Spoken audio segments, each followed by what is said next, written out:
지금 이 방송을 들으시는 청취자 여러분, 아주 비싼 돈을 주고 최고급 붉은 고기 덩어리를 하나 샀다고 한번 상상해 보세요. 네, 막 마블링이 화려하게 피어있는 그런 두툼한 스테이크용 고기요? 맞아요. 그걸 보면서 우리는 흔히 와, 이거 완벽한 단백질과 지방의 결합체다. 이렇게 생각하잖아요. 그렇죠. 보통은 다들 그렇게 기대하시죠. 근데 사실 우리가 지불한 그 비싼 금액의 무려 70%에서 75% 정도는 단백질도 아니고 지방도 아닙니다. 그건 그냥 물이에요, 물. 놀라시는 분들 많으실 텐데 우리가 고기를 씹을 때 정말 부드럽고 맛있다 이렇게 느끼는 순간을 떠올려 보시면 이해가 좀 쉬우실 겁니다. 아, 입안에 쫙 퍼지는 그거요? 네네. 그 근섬유 사이에서 막 터져나와서 혀를 적시는 고소한 육즙 있잖아요. 그 정체가 바로 수용성 단백질이랑 아미노산, 비타민 이런 게 잔뜩 녹아있는 물이거든요. 그러니까 10만 원짜리 스테이크를 샀다면 사실상 7만 원어치는 이 특별한 물을 산 거나 다름없는 거네요. 정확합니다. 아주 비싼 물이죠. 문제는 고기가 도축되는 그 순간부터 이 비싼 물을 붙잡아도 힘을 서서히 잃어버린다는 점이에요. 네, 시간이 갈수록 점점 빠져나가죠. 그래서 오늘 저희의 심층 분석 시간에는 우리가 어떻게 이 보이지 않는 물, 즉 육즙을 고기 안에 끝까지 가두어둘 것인가? 그 치열한 연력학적 투쟁을 한번 파헤쳐 보려고 합니다. 오늘 다룰 내용이 정말 흥미로운 게 식육산업이나 숙성 전문가들의 연구 자료들을 보면요. 결국 고기 맛의 핵심은 보수적, 즉 수분을 지키는 물리적이고 생화학적인 전쟁에 달려있다는 걸 알 수 있거든요. 맞습니다. 그래서 이 보수력이라는 걸 제대로 이해하려면 먼저 고기 내부의 아주 미시적인 지형도부터 들여다봐야겠죠? 네. 애초에 그 엄청난 양의 물이 고기 속에 어떤 형태로 숨어 있는지를 알아야 어떻게 지켜낼지도 전략을 짤 수 있으니까요. 제가 이번 자료들을 파헤치면서 정말 흥미로웠던 게 바로 이 지점이에요. 고기 속 수분들이 다 똑같은 게 아니라 크게 세 가지 그룹으로 나뉘더라고요. 네. 세 가지 얼굴을 가진 물이죠. 네네. 그래서 제가 이걸 보면서 약간 이 수분들이 콧대를 머무는 투숙객들 같다는 비유를 한번 생각해 봤거든요. 오, 호텔 투숙객이요? 그거 재밌네요. 한번 들어볼까요? 네. 첫 번째로 전체 수분의 한 5%를 차지하는 결합수라는 게 있는데 이 친구들은 호텔에 아예 뼈를 묻은 장기 투숙객입니다. 절대 안 나가는 분들. 그렇죠. 영하 40도에서도 얼지 않고 막 고기를 100도로 팔팔 뼈어도 절대 방을 빼지 않는 아주 독한 손님들이에요. 맞아요. 화학적으로 단백질 분자 자체에 아주 단단하게 결합되어 있어서 물리적인 힘으로는 절대 떼어낼 수가 없죠. 요리나 숙성 과정에서는 아예 우리가 건드릴 수 없는 통제 밖의 물입니다. 통제 불가. 그럼 두 번째는요.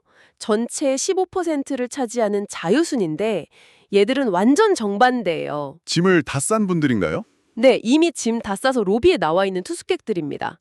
문만 열리면, 그러니까 고기에 칼만 살짝 대도 밖으로 줄줄 흘러나갈 준비가 된 도망자들이죠. 오, 비유가 아주 찰떡이네요. 그렇죠. 그런데 우리가 진짜 목숨 걸고 주목해야 할 핵심은 나머지 80%를 차지하는 고정수입니다. 맞습니다. 이 고정수가 가장 중요하죠. 이 친구들은 지금 자기 방에 얌전히 머물고 있기는 한데 외부 환경이 조금이라도 불편해지면 언제든 체크아웃 해버릴 수 있는 아주 예민한 일반 투숙객들이거든요. 그 호텔 투숙객 비율을 실제 근원섬유의 미세 구조에 대입해 보면 상황이 정말 명확해집니다. 근원섬유요? 네. 식육산업에서 목숨 걸고 지키려는 유일한 타겟이 바로 그 80%의 고정수인데요. 이 고정수는 근원섬유의 망상구조, 그러니까 수많은 단백질 가닥들이 얽혀있는 아주 미세한 격자 형태의 감옥 안에 갇혀 있어요. 감옥이요? 그럼 막 억지로 갇혀 있는 건가요?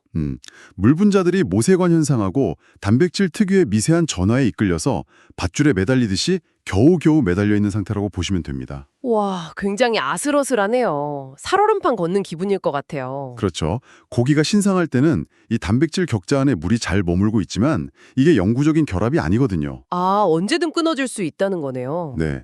외부에서 물리적인 충격을 주거나 아니면 온도가 변해서 단백질 구조 자체가 막 흔들리게 되면 흔들리면 어떻게 되죠? 그 미세하게 붙잡고 있던 전하의 힘이 툭 끊어지면서 고정수들이 구조 밖으로 너무나 허무하게 튕겨나가 버립니다.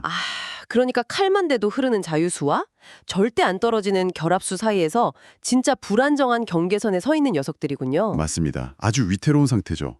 그러면 여기서 우리가 일상적으로 겪는 현상 하나를 딱 짚어볼 수 있겠네요. 우리가 정육점에서 고기를 사와서 그냥 냉장고에 얌전히 아주 소중하게 모셔뒀을 뿐인데 며칠 뒤에 보면 피가 고여 있죠. 맞아요.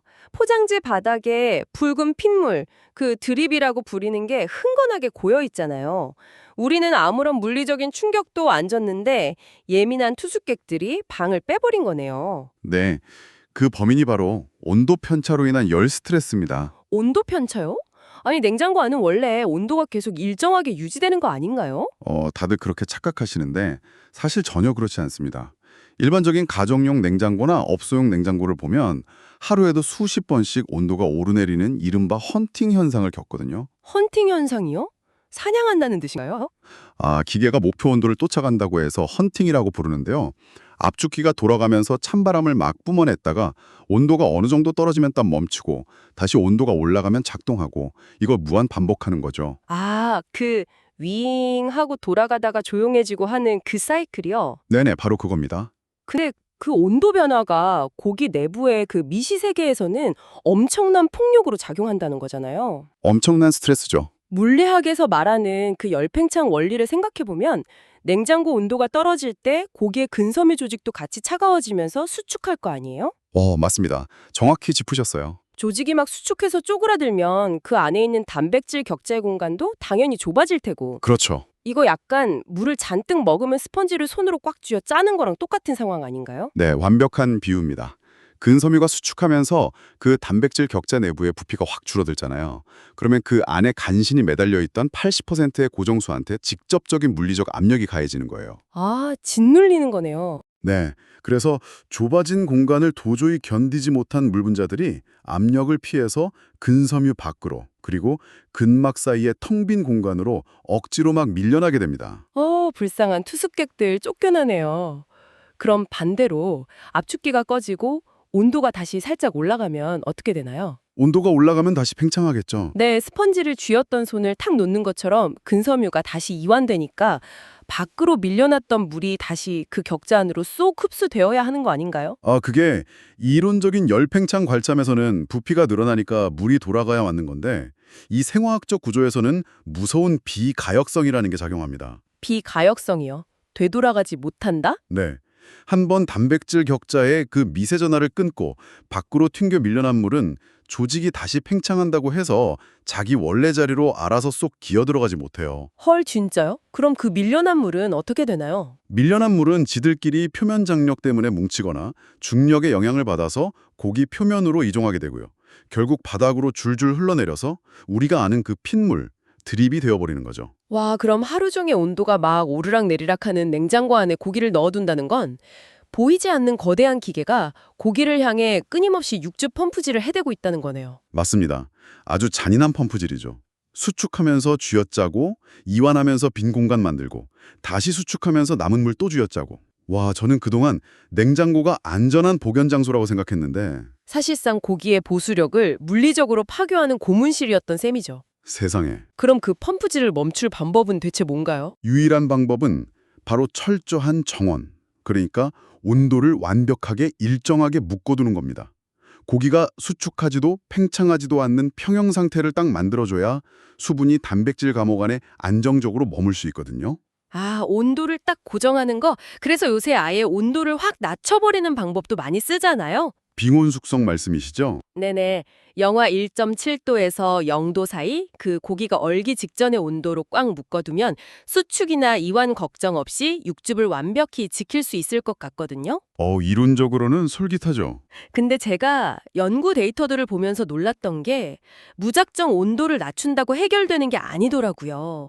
빙온 영역에서 나타나는 재결정화라는 현상이 오히려 더 큰 재앙을 불러올 수 있다고. 그 부분 정말 중요합니다. 이 빙온 영역의 미시세계로 들어가면요. 아까 이야기했던 단순한 펌프질과는 차원이 다른 물리학적 위험이 숨어 있습니다.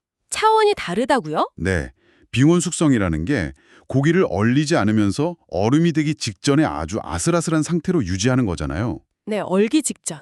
이때 고기 속 수분은 액체 상태이긴 한데 가진 에너지가 극도로 낮아서 아주 작은 충격이나 계기만 주어져도 당장이라도 확 얼어버릴 수 있는 불안정한 관행각 상태에 놓이게 됩니다. 관행각.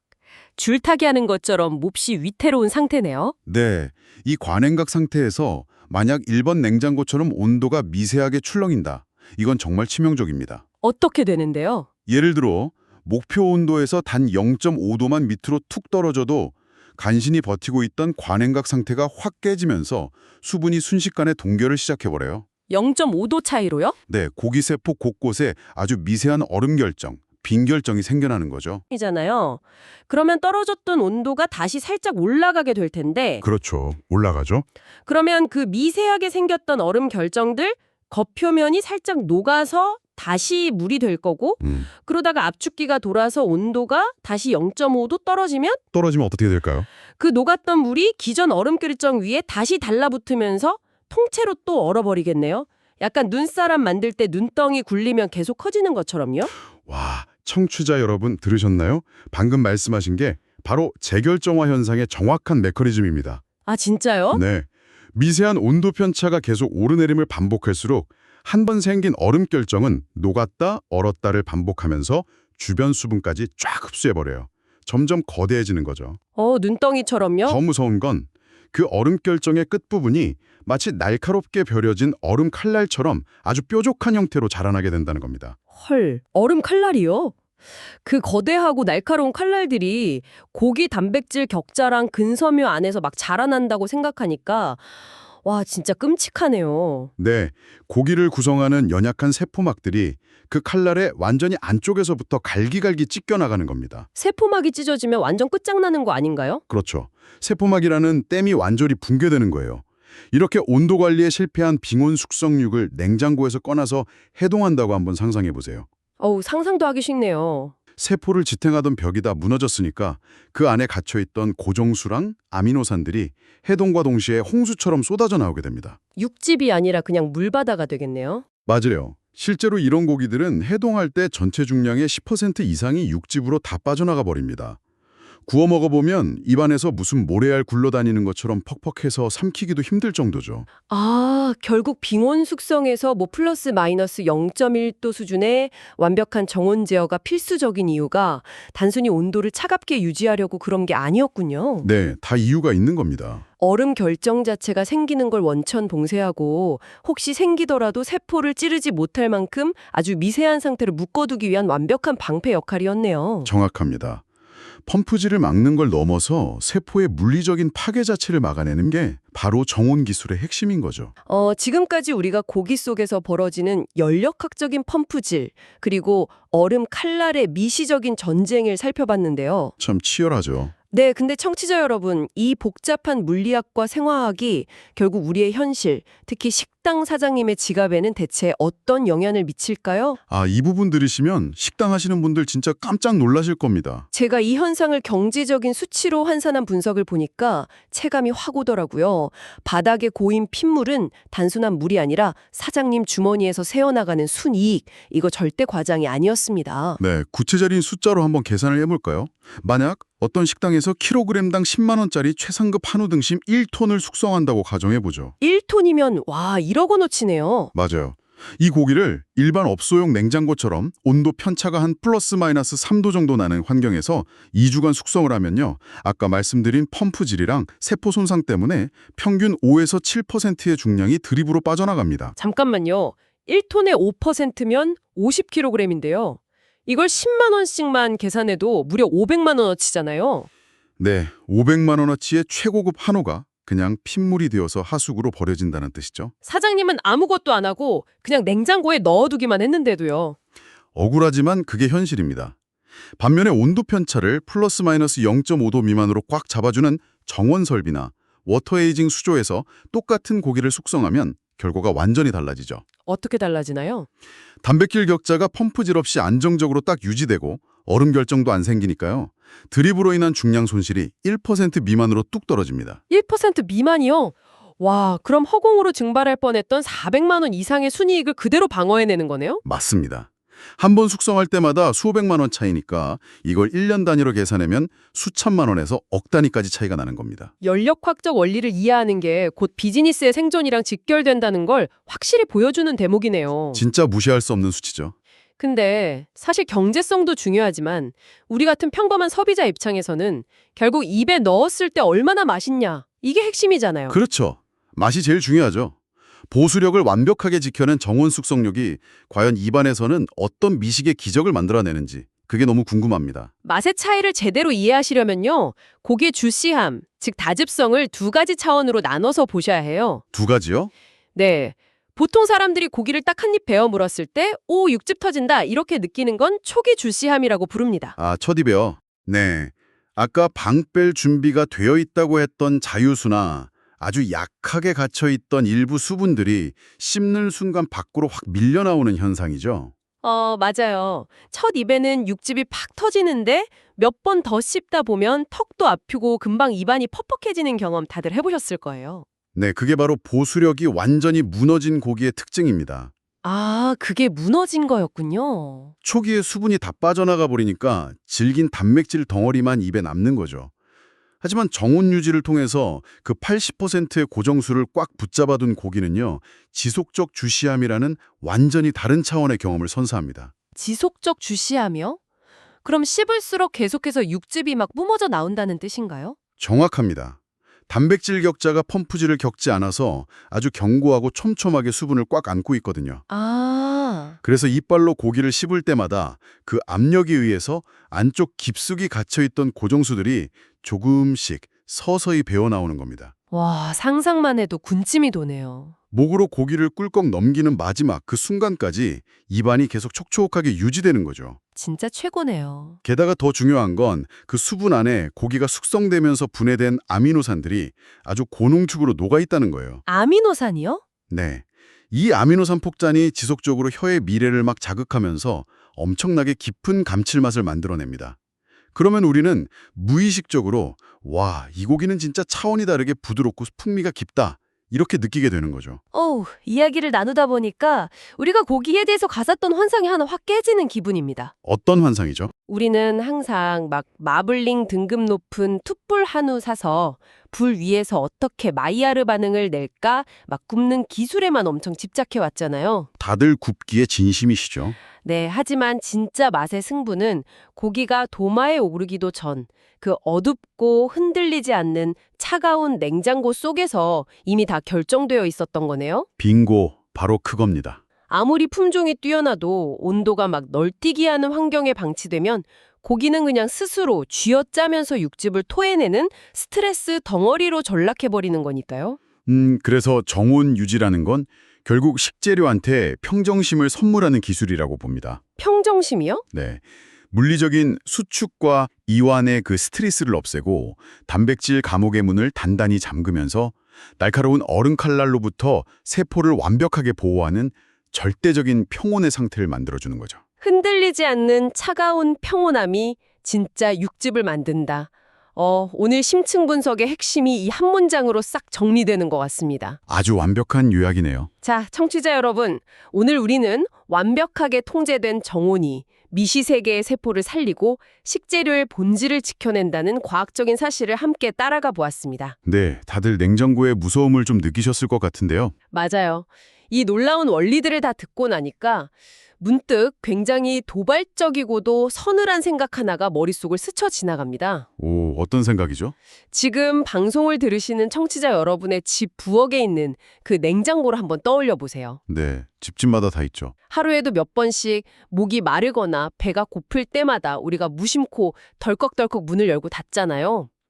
과연 그 가정용 냉장고 속 상황은 지금 어떨까요? 와, 상상만 해도 온도가 요동을 치겠네요. 그 쉴 새 없이 몰아치는 온도 편차의 폭풍 속에서 남몰래 근육이 쥐어짜이고 얼음 칼날에 세포막이 막 찢기며 본질을 잃어가는 건 비단 오늘 이야기한 비싼 소고기뿐만이 아닐 겁니다. 그렇죠. 온갖 식재료들이 다 고통받고 있겠죠. 여러분이 아끼는 싱싱한 채소, 큰맘 먹고 비싸게 산 치즈, 정성껏 요리하고 남은 반찬들, 그 수많은 식재료들은 지금 이 순간에도 보이지 않는 미시적인 전쟁터에서 끔찍한 연력학적 고문을 당하고 있는 건 아닐까요? 냉장고 문 열기가 무서워지네요. 오늘 밤 물을 마시러 냉장고 문을 무심코 탁 여실 때 그 차가운 조명 아래에서 소리 없이 벌어지고 있는 보이지 않는 파괴의 현장을 한번 상상해 보시기 바랍니다. 지금까지 오늘의 딥다이브였습니다. 함께해 주신 여러분 감사합니다.